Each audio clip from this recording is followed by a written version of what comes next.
Hola a todos. Bienvenidos a Fe en Resumen, el podcast donde hablamos de historia, fe y cultura de manera sencilla, amena y divertida para que todos podamos aprender juntos. Hoy vamos a viajar al pasado, específicamente al siglo XII, un periodo fascinante conocido como la época posgregoriana. Este fue un tiempo lleno de cambios políticos, religiosos y culturales, protagonizado por papas, reyes, monjes y hasta caballeros cruzados. Así que ponte cómodo, porque vamos a descubrir esta apasionante etapa de la historia.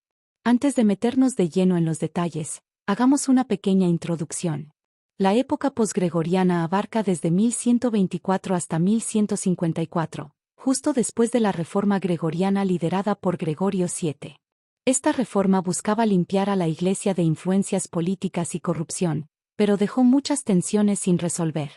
Así que este periodo fue como un gran ajuste de cuentas entre el papado, los reyes y las nuevas órdenes religiosas. Imagínatelo como cuando arreglas tu casa después de una gran fiesta, todo parece mejor, pero todavía hay cosas que organizar.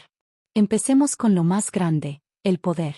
Durante este tiempo, hubo muchísimas tensiones entre el papado y los imperios, especialmente con los Hohenstaufen, una familia imperial alemana. Pero lo más interesante fue un evento llamado el Cisma de 1130 a 1138, que básicamente fue como una pelea de vecindad, pero dentro de la misma iglesia. Imagínate esto, dos hombres reclamando ser el papa al mismo tiempo. Por un lado, estaba Inocencio II, apoyado por muchos líderes europeos gracias a la influencia de Bernardo de Claraval, un monje famoso por su carisma y habilidades diplomáticas. Por otro lado, estaba Anacleto II, respaldado por familias nobles romanas.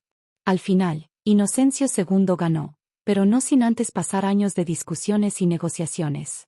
Fue como un reality show medieval. Otro conflicto importante fue entre el emperador Federico y Barbarroja y el papado. Federico quería recuperar el control de Italia, pero los papas no estaban dispuestos a ceder. Esto llevó a acuerdos como el Tratado de Constanza 1153 y el Tratado de Venecia 1177, donde ambas partes negociaron sobre derechos soberanos y bienes territoriales. En resumen, fue un tira y afloja constante entre la Iglesia y los reyes. Y no podemos olvidarnos de las cruzadas. Los papas de este tiempo eran grandes promotores de estas campañas militares. La más famosa fue la Segunda Cruzada, 1147 a 1149, liderada por Bernardo de Claraval, aunque no salió tan bien como esperaban. También hubo campañas contra herejes, como los cátaros en el sur de Francia. Era como si la Iglesia dijera, vamos a luchar por nuestra fe, tanto fuera como dentro de Europa. La Iglesia también se modernizó durante este periodo. Los cardenales comenzaron a tener un papel más importante, convirtiéndose en asesores clave del Papa. Además, surgieron nuevos oficios, como el camarlengo y el canciller, para mejorar la administración. Fue como si la Iglesia dijera, necesitamos más orden aquí. En el ámbito legal, un monje llamado Graciano compiló el Decreto, un libro que organizó todas las leyes de la Iglesia, conocidas como derecho canónico. Y en teología, Pedro Lombardo escribió los libros de las sentencias, que se convirtieron en la base para estudiar teología durante siglos. Fue como crear un manual de instrucciones para la fe. Además, apareció el concepto de patronato, que permitía a los laicos tener ciertos derechos sobre iglesias o beneficios eclesiásticos, siempre bajo supervisión clerical. Esto era como decir, puedes ayudar, pero no mandas. Las órdenes monásticas fueron verdaderas estrellas de este periodo. Los cistercienses, fundados en Citeaux en 1098, se expandieron rápidamente gracias a figuras como Bernardo de Claraval. Eran conocidos por su vida austera y su estricta observancia de la regla benedictina. Además, desempeñaron funciones diplomáticas y pastorales al servicio del papado. Fueron como los superhéroes espirituales de la época. También surgieron nuevas órdenes militares, como los templarios y los hospitalarios, que combinaban la vida religiosa con el servicio militar. Estos caballeros defendían a la Iglesia y protegían a los peregrinos.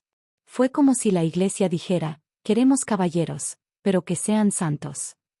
Por último, instituciones educativas como la Escuela de San Víctor en París produjeron teólogos influyentes, como Hugo de San Víctor y Ricardo de San Víctor, quienes contribuyeron al desarrollo de la mística y la interpretación bíblica. Fue como una universidad medieval. El siglo XII fue un renacimiento cultural. Centros educativos como Chartres, París y Bolonia florecieron, atrayendo estudiantes de toda Europa. Figuras como Abelardo y Pedro Lombardo dominaron el panorama intelectual con sus innovaciones.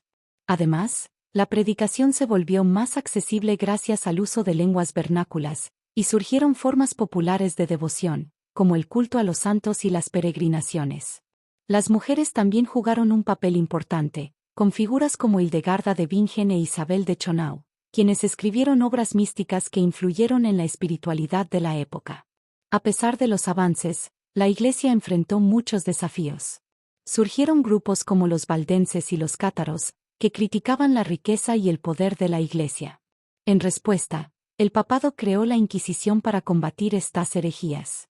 También hubo conflictos con reyes y nobles, como el famoso asesinato de Tomás Becket en 1170, que ilustra las tensiones entre el clero y los gobernantes seculares.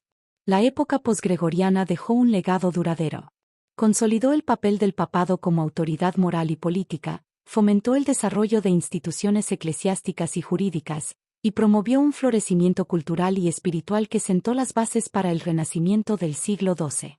También preparó el terreno para futuros conflictos, como las guerras albigenses y la aparición de las órdenes mendicantes.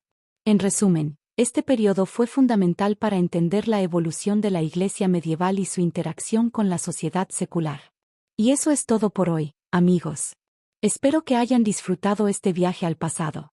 Si te gustó el episodio, no olvides suscribirte y compartirlo con tus amigos. Nos vemos en el próximo capítulo de Fe en Resumen. Hasta luego.